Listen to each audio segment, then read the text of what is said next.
Okey geng, sambung projek Wira Grant aku ni. Untuk pengetahuan korang, lepas aku restore boot Wira Grant aku ni kan, dalam dia masih lagi kosong tau. Memang tak ada tayar spare ataupun tools. Sebab tayar spare dia ada dekat luar ni.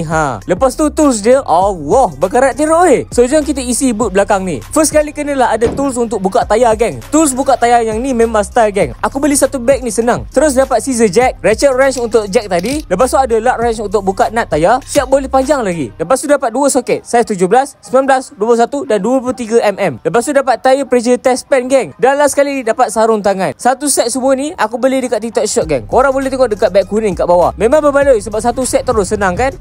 Tak perlu nak beli satu-satu pun. Semua barang ni boleh muat dalam satu bag geng. Sangat senang dibawa dan muat masuk dekat pintu boot belakang Wira ni. Mantap. Lepas tu tayar belakang ni memang original Wira punya lah. Tayar ni dulu memang kotor habis. Dia ada macam kapur warna putih tak. Aku tak tahu apa benda. Aku dah bersihkan dah. Okey, bila dah letak ni takkan nak biarkan macam tu je. Kenalah ada pengikat dia geng. Yang ni aku beli dekat kedai sebelah. Saiz original macam proto Wira punya. Kalau korang berminat nak beli ni, korang pergi dekat profil aku, korang tekan link about me style ni. Lepas tu korang tekan racun projek Wira Grant. Kalau keluar action cannot be complete ni kan, korang tekan 3 button atas tu, open in browser dan join channel tele tu, okey?